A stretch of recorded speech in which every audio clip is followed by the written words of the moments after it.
मथुरा और ब्रजमंडल को बुद्ध के साथ कभी ठीक से जोड़ा ही नहीं गया। ब्रजमंडल में जितनी बुद्ध की प्रतिमाएं मिली हैं, अन्य किसी की भी नहीं मिली हैं। लगभग 5000 बुद्ध की प्रतिमाएं ब्रजमंडल से मिल चुकी हैं। हजारों प्रतिमाएं अभी जमीन के नीचे हैं। इतने बुद्धिस्ट पुरावशेषों को देखने से ऐसा लगता है कि कभी ब्रजमंडल के कण कण में बुद्ध थे। बुद्ध का पर्याय ब्रजमंडल है और बुद्ध ब्रजमंडल के पर्याय है। 5000 प्रतिमाएं तो पूरे भारत में किसी भी लोकनायक की नहीं मिली, जितनी अकेले बुद्ध की सिर्फ ब्रजमंडल से मिल गई।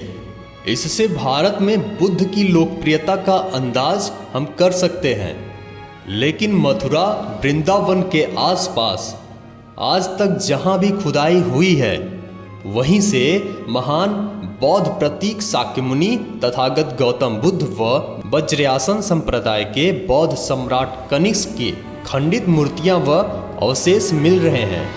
बुद्ध सभ्यता को नष्ट करने के लिए और दबाए रखने के लिए सबूत मथुरा म्यूजियम में बखूबी देखे जा सकते हैं।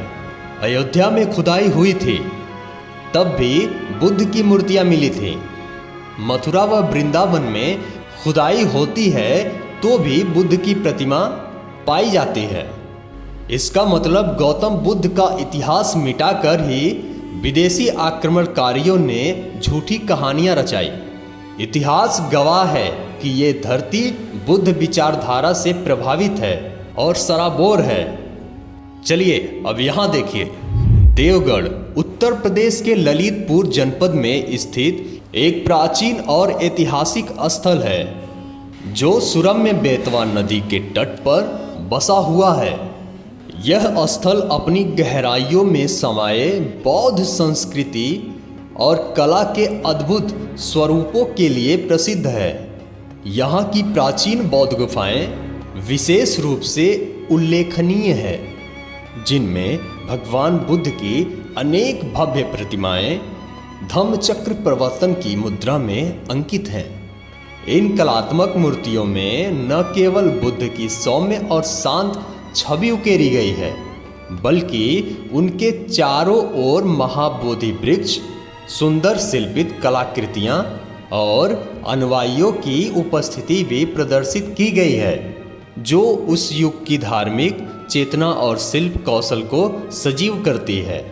अपनी प्राचीनता, स्थापत्य सौंदर्य और ऐतिहासिक महत्वता के कारण देवगढ़ बुंदेलखंड क्षेत्र की सांस्कृतिक धरोहरों में एक विशिष्ट स्थान रखता है और इतिहास प्रेमियों, शोधकर्ताओं तथा पर्यटकों के लिए एक विशेष आकर्षक का केंद्र बना हुआ है। मेरे मित्रों, वीडियो में आगे बढ़ने से पहले मैं आपसे ये कहना चाहता हूँ कि अगर आप हमारे इस चैनल पर नए हैं और आपने अभी तक इस चैनल को सब्सक्राइब नहीं किया है, तो आपसे निवेदन है कि इस चैनल को सब्सक्राइब कर लीजिए। सब्सक्राइब करने से आप इस चैनल से जुड़ जाएंगे और इस प्रकार के वीडियोस आपके पास पहुंचते रहेंगे। तो आपसे निवेदन है कि इस चैनल को सब्सक्राइब जरूर कर लें। चलिए अब आगे देखते हैं। सिद्धार्थ गौतम बुद्ध के गृह त्याग, महाविनिष्क्रमण के कारणों की चर्चा प्राचीन बौद्ध ग्रंथों में विस्तार से हुई है। इस घटना को महाविनिष्क्रमण कहा जाता है, जिसका अर्थ है महान प्रस्थान या संसार के बंधनों से मुक्त होने के लिए राजसी जीवन त्याग। प्राचीन बौद्ध ग्रंथों से संदर्भ। आर्य पर्येषणा सूत्र, मध्य निकाय। इस सूत्र में स्वयं बुद्ध ने कहा है कि उन्होंने अनित्य, दुखद और नाशवान जीवन की प्रकृति को जानकर, हे भिक्षुओं, बुद्धत्व प्राप्त करने से पूर्व जब मैं एक बोधिसत्व था, तब मेरे मन में यह विचार उठा, यह संसार रोगग्रस्त है, अस्थिर और असरण है। अगला है ललित विस्तर सूत्र, महायान परंपरा। इस ग्रंथ में बताया गया है कि सिद्धार्थ ने 4 दृष्टांतों यानी 4 दृष्टियां को देखकर संसार की नश्वरता को समझा। चलिए जानते हैं वो 4 दृष्टियां कौन कौन सी थी।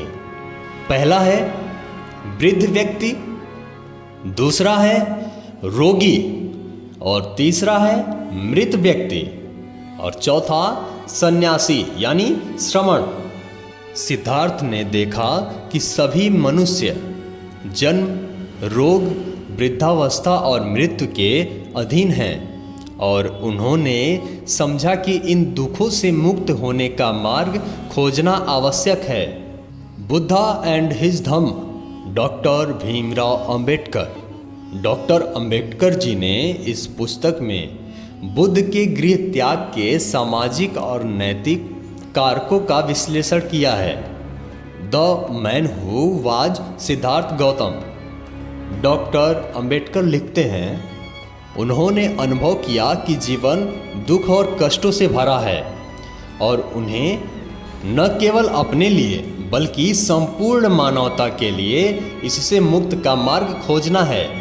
सामाजिक अन्याय और रूढ़ियों के प्रति संतोष। डॉक्टर अंबेडकर के अनुसार बुद्ध का गृह त्याग केवल आध्यात्मिक खोज नहीं था, बल्कि उस सामाजिक व्यवस्था के प्रति असंतोष भी था जिसमें मनुष्य और मनुष्य में ही भेदभाव था।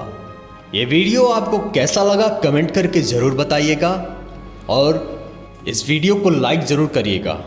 और मैं एक बार फिर कहना चाहता हूं कि जो भी मित्र अभी तक इस चैनल को सब्सक्राइब नहीं किए हैं या फिर जो भी मित्र इस वीडियो को पहली बार देख रहे हैं, उनसे भी हमारा निवेदन है कि इस चैनल को सब्सक्राइब कर लीजिए। मिलते हैं आपसे अगले वीडियो में। नमो बुद्धाय।